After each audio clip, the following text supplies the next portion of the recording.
Okay po, topic po natin ngayon para sa edad 40 pataas. I'm sure marami kayo napapansin pag edad 40, 50, 60, yung mga pagbabago sa katawan, panghihina ng katawan, at syempre lahat tayo darating dito, nagkakaedad. Pero magugulat kayo sa mga sintomas. Diba? Unang-una, mapapansin nyo, lalo na pag 50-60, parang lumiliit yung muscle ko. Ano ba nangyayari? Parang nagsasag yung skin para bumabagsak dito. Parang nakakalbo siya, di ba? Tapos makikita mo ang itsura mo sa salamin, di ba? Dati maayos, diretso. Ngayon, bakit parang nagsasag yung skin, bumabagsak yung lumiliit yung muscle. Actually, yung muscle natin, pag edad 30, ang muscle natin malaki. O kung sa hita, ganito kalaki ang muscle. Pag edad 50, halos ganyan na lang yung muscle, liliit na siya. Pag edad 65, maliit na lang. Halos 50% ng muscle mass natin nawawala pag edad. At dahil dito, mapapansin nyo, parang hindi ka na makaakyat ng hagdanan, mas mahirap na tumayo pag umuupo, mas masikip na yung katawan, so lumiliit yung muscle mass natin. Kaya mamaya tuturo ko yung mga tamang pagkain dapat nyo kainin para ma-maintain yung lakas ng katawan natin. Kasi lahat talaga nag-iedad, humihina. Yan ang normal path. Bukod dito sa panghihina, syempre iba nakukuba din. Pag lalo nakukuba, hirap din huminga. Bukod sa muscle na humihina, ibang parts ng katawan natin may apektado din. Puso. Pag ang puso, edad 40, 50, makikita nyo, mas matigas na yung puso. So, mas mabilis ka na hingalin pag umaakyat ka na hagdanan.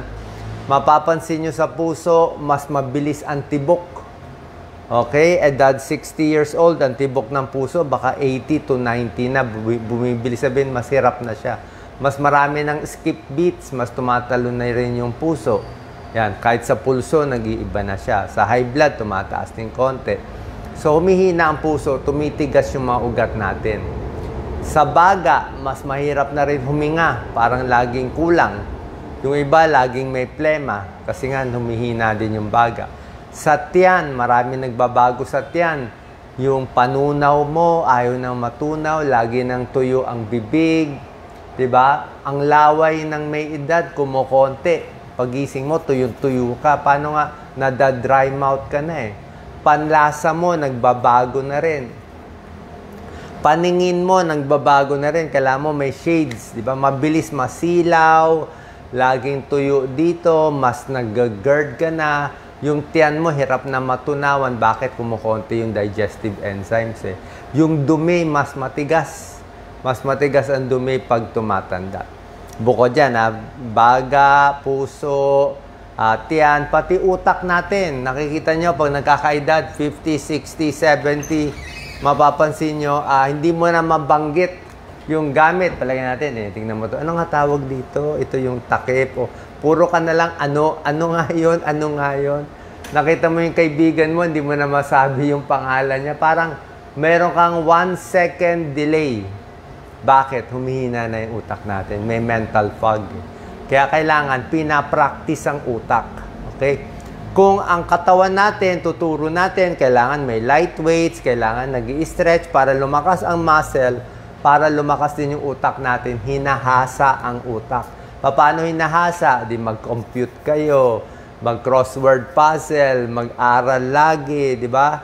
O, wag lang yung puro entertainment. Kasi pag puro entertainment, chismis lang, hindi gumagana yung utak. Dapat yung nag-iisip ng kailangan ng utak natin.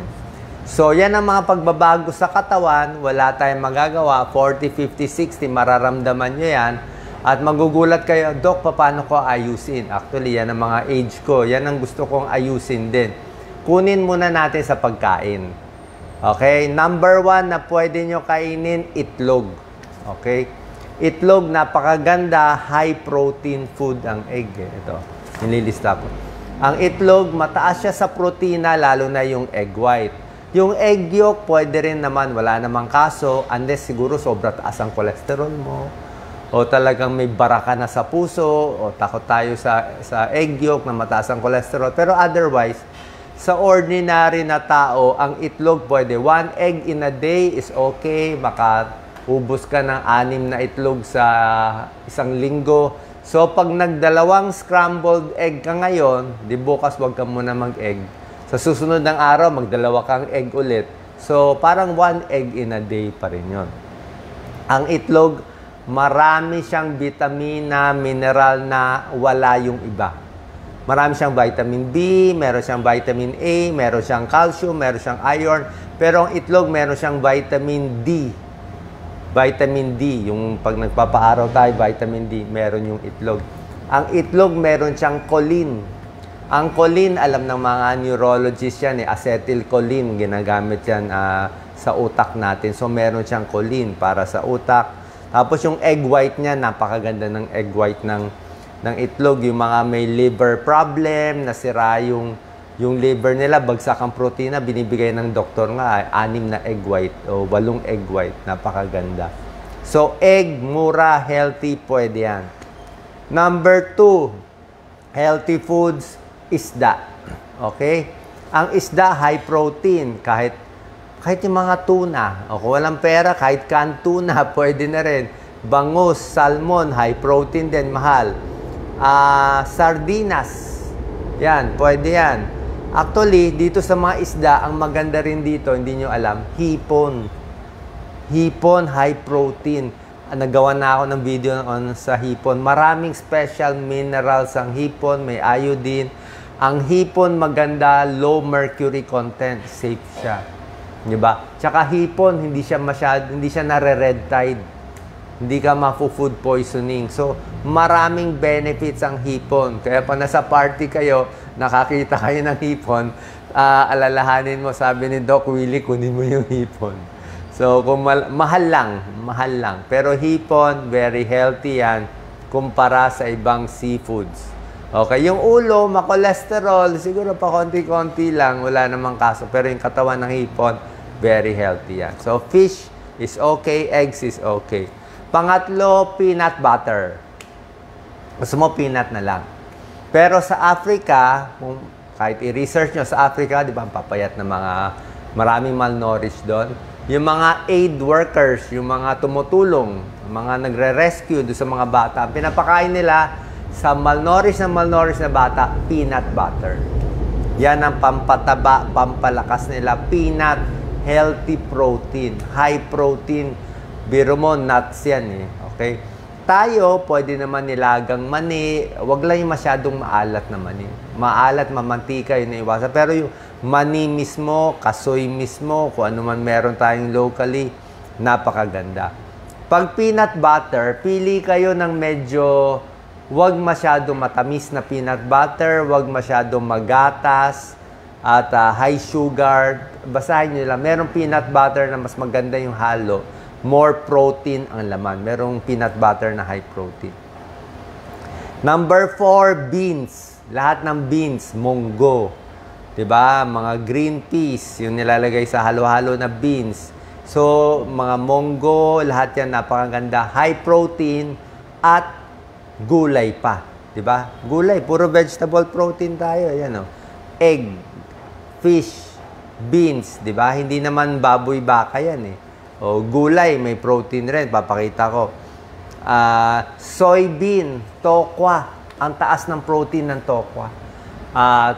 Tokwa, tofu. Hindi ko sinabi taho Taho, ang daming asukal eh. Konting-konting asukal lang. Oo. Taho, kung gusto nyo konting-konti. Pero yung tokwa, tofu mismo, super healthy. Kaya yung mga vegetarian, minsan kumakain ako dito sa mga Seventh-day Adventist, favorite ko yung mga veggie meat. Yung mga veggie meat, yung kunwari karne, pero hindi naman karne, tofu yun eh. So yung tokwa, kahit yung veggie meat, very healthy yan. Alternative yan sa karne, tapos healthy pa. Kasi kung taba ng baboy, taba ng baka, alam naman natin masama. Kaya itong mga soybeans, tofu, beans, healthy. Pagdating dito na sa karne mismo, okay? Karne na pag-uusapan natin. Maraming klaseng karne, di ba? May beef, May chicken, ito may goat pa nga dito sa na-research ko, may kambing, may iba't iba, o may rabbit pa, yung mga duck at iba pa. Pero dito sa mga ito, lahat naman sila high protein. Pero ang nakita ko dito, ang dami ng protina ng beef, ng mga steak, ay pareho din sa dami ng protina ng chicken. So, yung white meat ng manok, pwede na yun. Mas safe pa rin yung manok kaysa sa puro baboy at baka. Especially, sa tulad ko, kaming mga lalaki na may prostate problem, di ba? Kaming mga lalaki na may prostate problem, lumalaki yung prostate, takot kami yung prostate, maging masamang bukol, di ba? Takot kami. Yung beef, binabawasan. I'm sure hindi nyo pa naririnig to. Turo yan ng urologist ko. I-check nyo rin sa mga medical research. Basta may prostate problem, huwag masyado maraming steak, huwag masyado maraming beef. Pag sinobrahan mo, masama sa prostate, di ba? Pero pag isa-isa lang, wala nang problema. Beef steak, paminsan-minsan. Yung araw-araw steak, hindi rin maganda. Tsaka pag high protein, nakita nyo naman, pwede rin masira yung kidneys masyado. Yung chicken, yung manok, nilagang manok, sabaw ng manok, mas okay yun. Mas gentle sa kidneys, mataas din yung protina, pampalakas. Nalala ko nga si Manny Pacquiao eh. Dati meron siyang kalaban nung talagang height niya na may kalaban siya na magagaling. Ang kinakain niya nun, nilagang manok, nakita ko. Kanin, di ba? Tsaka gulay, tsaka manok. Kasi chicken, very healthy. Okay? Next, pwede rin ang oatmeal. Yan, maganda oatmeal. Di ba? Puro healthy tinuturo sa inyo. Ang oatmeal kasi, pampababa ng cholesterol. Proven yan. Oatmeal everyday sa umaga. Bababa cholesterol nyo. Kung may problema kayo sa cholesterol, mag-oatmeal kayo. Everyday, bababa ng 25 points ang cholesterol nyo. Baka matanggal nyo pa yung gamot nyo. Pag nag-normal ng cholesterol nyo, balik kayo sa cardiologist nyo. Baka sabihin niya, hindi mo na kailangan yung atorvastatin, simvastatin. Nakuha mo sa oatmeal. Okay? Si Doc Lisa dati nag-oatmeal, kaya lang nagugutom eh. Gusto niya minsan kanin. Yan. Kanin, pampataba. Pero kung kaya niya lasa ng oatmeal, okay yan. Vegetable protein, also very nice. Ano bang vegetable sources of protein na mataas? Diba? Gulay. Spinach, may protina. Broccoli at cauliflower. Spinach, broccoli, cauliflower, 45% yung mga protein sources yan matataas. Mushroom, matataas din. Pero yung mga kangkong natin, pwede na rin yan. So, broccoli, cauliflower, spinach, basta green leafy, high iron, high protein, pwede na. Pagdating sa seafoods na favorite ninyo, ito favorite niyo, babanggitin ko yung seafoods. Shrimp, hipon, tahong, gusto niyo tahong, di ba? Crabs, alimango, tulya, clams, scallops, lobster. Ang dami. Okay ba ito lahat? Hindi natin kaya lobster, mahal yun eh. Huwag na natin isama sa listahan. Ang gusto ko dito, yung shrimp pa rin. Nakita ko mas safe ang hipon, mas okay siya. Yung crabs, ma-cholesterol yung taba ng ano. Pwede pa, minsan-minsan, yung pinakalaman lang. Ang tulya, ang problema ko sa tahong. Okay? Sa tahong, mataas din ang protein ng tahong. Healthy ang tahong, masarap ang tahong. Kaya lang, ang problema sa tahong, siyempre, nasa dagat siya, nakukuha niya yung dumi.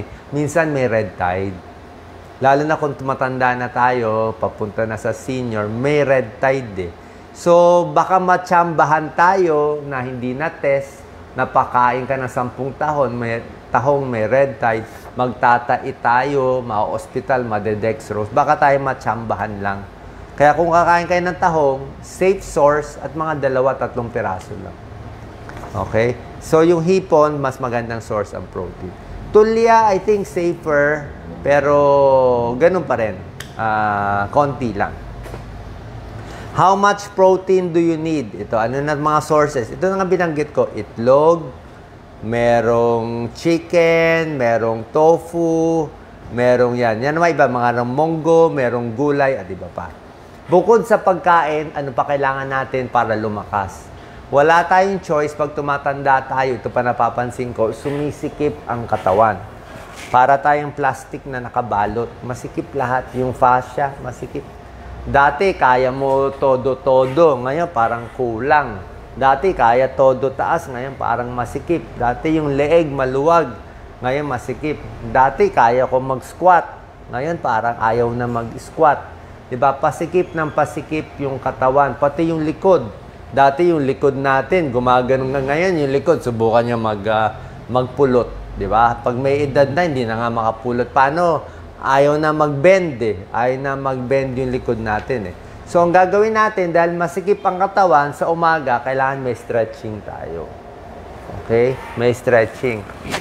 Isang shortcut kung kayo sumasayaw, nagzuzumba, yung mga ganyan, dancing, yun, pinakamaganda yun. O, sama kayo sa ganun. O, kasi baka boring itong mga calisthenics sa inyo eh.